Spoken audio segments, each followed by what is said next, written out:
좋은 교회, 좋은 TV. 우리가 하나님께 은혜를 받았을 때에는 하나님께서 무엇이든 말씀하시는 대로 순종하겠습니다 라고 말을 하지만 막상 하나님께서 우리에게 무엇인가 요구하실 때에 우리가 그것에 순종하기가 쉽지가 않습니다. 그런데 우리가 생각해 보면 우리는 이미 하나님께 받을 것을 다 받은 자들이죠. 영생을 약속받았기 때문에 세상의 것이 아무것도 없더라도 우리는 이미 모든 것을 다 받은 것과 같은 사람들입니다. 하나님께서 우리에게 그 큰 은혜를 주셨다면 우리는 어떻게 반응해야 될까요? 오늘 입다의 말씀을 통하여서 우리가 하나님 앞에 어떠한 자세로 섬겨야 할지 함께 살펴보도록 하겠습니다. 이에 여호와의 영이 입다에게 임하시니 입다가 길르앗과 므낫세를 지나서 길르앗의 미스베에 이르고 길르앗의 미스베에서부터 암몬 자손에게로 나아갈 때에 그가 여호와께 서원하여 이르되 주께서 과연 암몬 자손을 내 손에 넘겨주시면 내가 암몬 자손에게서 평안히 돌아올 때 누구든지 내 집 문에서 나와서 나를 영접하는 그는 여호와께 돌릴 것이니 내가 그를 번제물로 드리겠나이다 하니라. 이에 입다가 암몬 자손에게 이르러 그들과 싸우더니 여호와께서 그들을 그의 손에 넘겨주시매 아로엘에서부터 민닛에 이르기까지 20성읍을 치고 또 아벨크라밈까지 매우 크게 무찌르니 이에 암몬 자손이 이스라엘 자손 앞에 항복하였더라. 입다가 미스바에 있는 자기 집에 이를 때에 보라, 그의 딸이 소고를 잡고 춤추며 나와서 영접하니 이는 그의 무남 동료라. 입다가 이를 보고 자기 옷을 찢으며 이르되 어찌할꼬 내 딸이여 너는 나를 참담하게 하는 자요 너는 나를 괴롭게 하는 자 중에 하나로다 내가 여호와를 향하여 입을 열었으니 능히 돌이키지 못하리로다 나의 아버지여, 아버지께서 여호와를 향하여 입을 여셨으니 아버지의 입에서 내 말씀대로 내게 행하소서. 이는 여호와께서 아버지를 위하여 아버지의 대적 암몬 자손에게 원수를 갚으셨음이니이다. 이 일만 내게 허락하사 나를 2달만 버려두소서. 내가 내 여자친구들과 산에 가서 나의 처녀로 죽음을 인하여 애곡하겠나이다. 가라 하고 2달을 기한하고 그를 보내니 그가 그 여자친구들과 가서 산 위에서 처녀로 죽음을 인하여 애곡하고 2달 만에 그의 아버지에게로 돌아온지라. 그는 자기가 소원한 대로 딸에게 행하니 딸이 남자를 알지 못하였더라. 이것이 이스라엘의 관습이 되어 이스라엘의 딸들이 해마다 가서 길르앗 사람 입다의 딸을 위하여 나흘씩 애곡하더라. 오늘 29절의 말씀은 이렇게 시작을 합니다. 이에 여호와의 영이 입다에게 임하시니 하나님께서 입다를 사사로 세우십니다. 그래서 입다에게 성령으로 함께 하시죠. 나중에 보면 하나님께서 삼손에게 영으로 임하시면 삼손에게 능력이 생기죠. 이처럼 입다에게 영으로 임하셨다라는 것은 사사로 부름받았다라는 의미도 될 것 같고요. 사사에게 이 전쟁을 이길 수 있는 힘을 주셨다라는 말씀으로 이해할 수도 있을 것 같습니다. 이렇게 입다에게 하나님의 영이 임하시니까 입다가 힘을 얻어서 전쟁터로 나아갑니다. 그런데 나아가는 길에 입다가 이렇게 서약을 해요. 30절 말씀인데요. 그가 여호와께 서원하여 이르되 주께서 과연 암몬 자손을 내 손에 넘겨주시면 내가 암몬 자손에게서 평안히 돌아올 때에 누구든지 내 집 문에서 나와서 나를 영접하는 그는 여호와께 돌릴 것이니 내가 그를 번제물로 드리겠나이다. 사실 이 당시에 하나님께 서원하는 일은 흔히 있던 일입니다. 그런데 이번에 입다가 좀 성급한 서원을 한 것 같아요. 누구든지 자기 집에서 나오는 사람, 가장 먼저 나와서 만나는 사람을 하나님께 번제로 드리겠다라고 서원을 하는 것이죠. 하나님께서 이 전쟁을 승리케 하시면 가장 소중한 것을 드리겠습니다 라는 서원이 조금 성급하게 이렇게 나간 것 같습니다.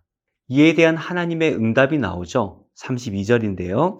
이에 입다가 암몬 자손에게 이르러 그들과 싸우더니 여호와께서 그들을 그의 손에 넘겨주심에 아루엘에서부터 민닛에 이르기까지 20성읍을 치고 또 아벨 그라밈까지 매우 크게 무찌르니 이에 암몬 자손이 이스라엘 자손 앞에 항복하였더라. 하나님께서 입다의 서원에 즉각적으로 반응하셨다라는 것을 말씀을 통해 알 수가 있습니다. 기드온 같은 경우는 그 전쟁이 상세하게 기록되어져 있었죠. 하지만 입다의 전쟁은 20성읍이나 친 것에 비교해보면 매우 짧게 기록되어져 있습니다. 그러나 이 짧은 구절 안에 핵심이 담겨져 있죠. 여호와께서 그들을 그의 손에 넘겨주셨다라는 것입니다. 그리고 이 전쟁이 어렵게 이긴 것이 아니라 매우 크게 무찔렀다라는 표현을 통하여서 이 입다의 서원에 하나님께서는 응답하셨다라는 것을 우리가 알 수가 있죠. 사실 이 입다의 서원의 내용을 보면 우리가 이해하기란 쉽지가 않습니다. 어떻게 인신제사를 하나님께 서원할 수가 있는가? 무엇보다 입다가 하나님께 기도하는 사람 아니었습니까? 그런데 입다가 어떻게 그런 서원을 했을까?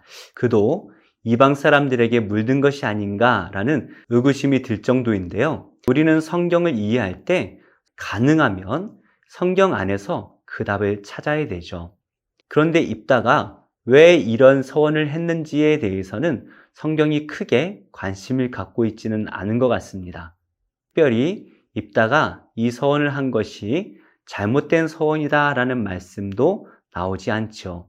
중요한 것은 입다가 이렇게 어려운 서원을 하나님께 드렸는데 하나님께서는 입다에게 신실하게 응답하셨다라는 것을 우리가 볼 수가 있죠. 하나님 편에서는 이미 응답하셨습니다. 그렇다면 남은 것은 입다가 어떻게 반응하는가라는 것이죠. 입다가 전쟁에서 승리한 후에 집으로 오는데요. 어떠한 일이 일어납니까? 34절입니다. 입다가 미스바에 있는 자기 집에 이를 때에 보라, 그의 딸이 소고를 잡고 춤추며 나와서 영접하니 이는 그의 무남 동료라. 입다가 승리한 후에 자기 집으로 돌아오는데요. 입다의 딸이 소고를 잡고 춤을 추면서 이 입다를 영접하는 것입니다. 그런데 성경은 구체적으로 말씀하고 있죠. 그는 무남 동료다라고 말씀하고 있습니다. 입다가 서원한 것이 있지 않습니까? 가장 먼저 자신을 맞으러 오는 사람을 번제로 드리겠다 서원을 했는데요. 입다가 그 서원을 마음에 품고 누가 가장 먼저 나오는지 보고 있었을 거예요. 그런데 가장 먼저 나온 것이 자신의 무남 동료 딸이었다라는 것이죠. 그러자 입다가 어떻게 반응을 합니까? 35절입니다. 입다가 이를 보고 자기 옷을 찢으며 이르되 어찌할꼬 내 딸이여 너는 나를 참담하게 하는 자요 너는 나를 괴롭게 하는 자 중에 하나로다. 내가 여호와를 향하여 입을 열었으니 능히 돌이키지 못하리로다. 입다가 자신의 딸이 맞으러 오는 것을 보고 옷을 찢습니다. 그리고 너무나 참담한 마음, 괴로운 마음을 담아 말을 하지요. 그러면서 하나님을 향해 입을 열었으니 돌이킬 수가 없는 일이다 라고 말을 합니다. 입다는 딸에게 네가 나를 참담하게 하고 네가 나를 괴롭게 하고 있다라고 말을 하고 있습니다. 하나님과 이스라엘 사이에도 언약이 맺어져 있습니다. 약속의 땅에서 하나님을 신실하게 잘 믿으면 하나님께서는 이 약속의 땅이 샬롬의 땅, 평안의 땅이 되게 하리라 약속을 주셨죠. 그러나 이스라엘 백성들이 만약에 하나님을 버리고 우상을 섬기게 된다면 하나님께서는 그들을 벌할 것이다 라고 약속하셨습니다. 그런데 이스라엘 백성들이 어떻게 반응합니까? 늘 하나님을 배반하고 우상을 섬겼지요. 그럴 때마다 하나님께서는 이스라엘을 벌하셨는데요. 이스라엘 입장에서는 우리를 사랑하시고 출애굽시켜 주신 하나님께서 어떻게 우리에게 이렇게까지 벌을 주시나 생각할지도 모르겠습니다. 그러나 그들을 혼내고 계신 하나님의 마음은 결단코 편하지 않으시죠. 바로 입다의 마음이 아니었을까요? 딸을 번제로 드린다라는 것 쉬운 일이 아닙니다. 그러나 하나님께 서원한 것이기에 그것을 지킬 수밖에 없는 일이죠. 그래서 딸이 아버지에게 뭐라 말합니까?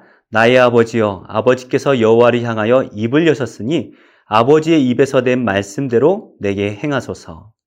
하나님께 말씀드린 대로 그 말씀대로 행하라 라고 말하고 있는데요. 하나님께서는 이미 입다가 서원한 내용대로 이미 이루셨죠. 그것을 딸이 다시 한번 상기시켜 줍니다. 여호와께서 아버지를 위하여 아버지의 대적 암몬 자손에게 원수를 갚으셨음이니이다. 하나님께서는 서원의 약속대로 응답하셨으니 아버지께서도 그 서원대로 행하시는 것이 맞습니다 라고 대답을 하고 있습니다. 그런데 딸이 한 가지 제안을 합니다. 처녀로 죽는 것이 너무나 슬프기 때문에 친구들과 산에 가서 2달 정도만 애곡하고 돌아올 수 있도록 허락해 달라는 것이죠. 그리고 2달이 지나 딸이 내려올 때에 입다는 서원한 대로 딸에게 행합니다. 하나님께 번제로 드린 것이죠. 이렇게 입다가 큰 승리를 얻고도 기뻐하지 못합니다. 왜냐하면 자신의 딸을 잃어버렸기 때문이죠. 이 슬픔은 입다만의 슬픔이 아니었습니다. 입다 때문에 구원을 받았던 온 이스라엘 백성들이 함께 슬퍼하고 있는 것이죠. 그래서 이스라엘의 딸들은 해마다 길르앗 사람 입다의 딸을 위하여 나흘씩 애곡을 하는 그러한 기념일이 생겨났다라고 기록하고 있습니다. 온 이스라엘 백성들의 애곡하는 날이 되었다라는 것을 말씀하고 있는데요.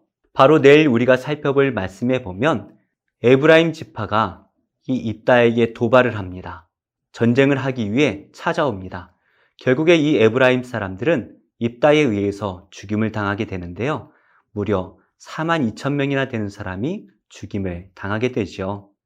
하나님의 자녀들이 하나님의 나라가 아니라 자기 자신만을 사랑할 때에 이렇게 죽임을 당할 수밖에 없습니다.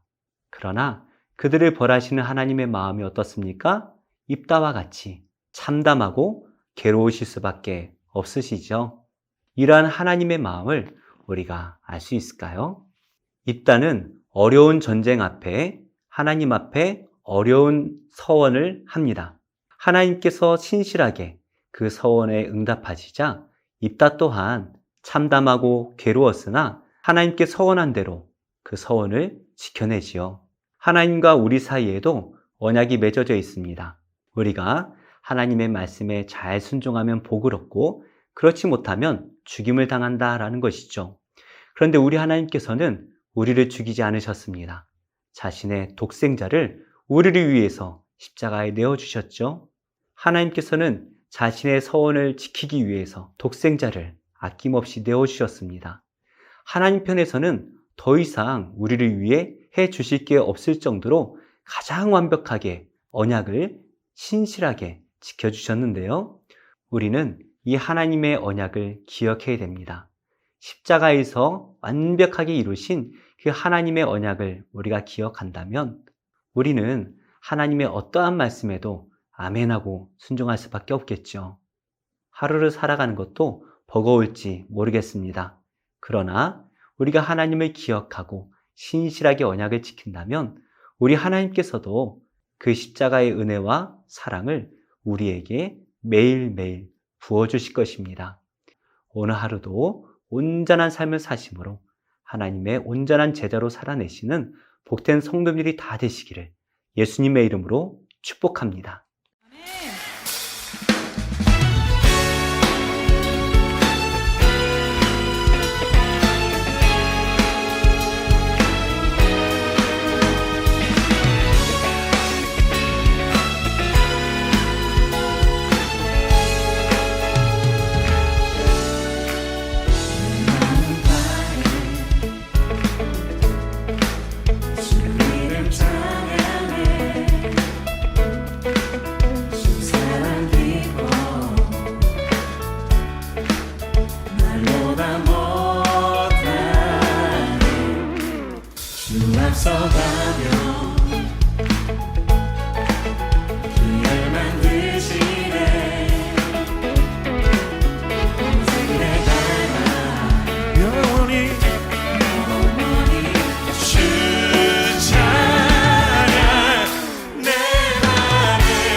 당신의 주의 사랑 우리 연주로 고백하기 원합니다.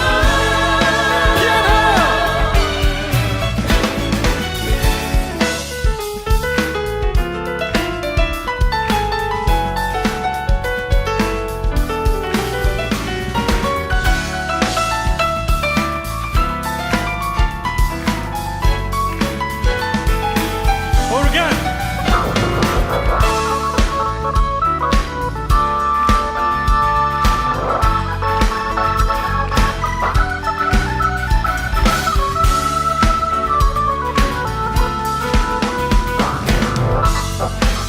베이스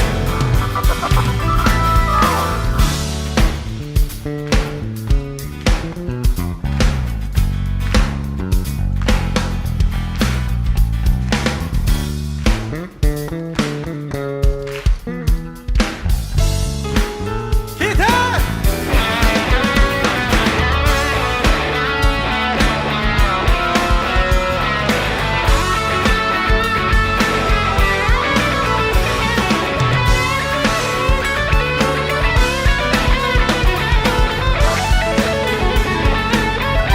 드럼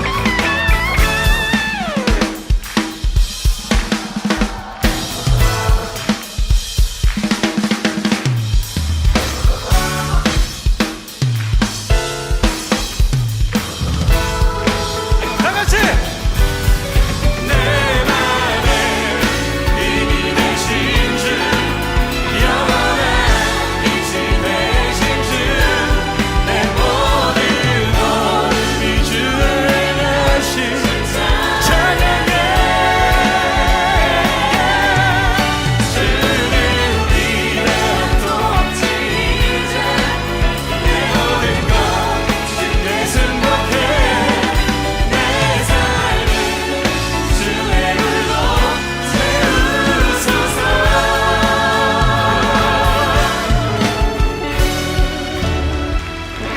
할렐루야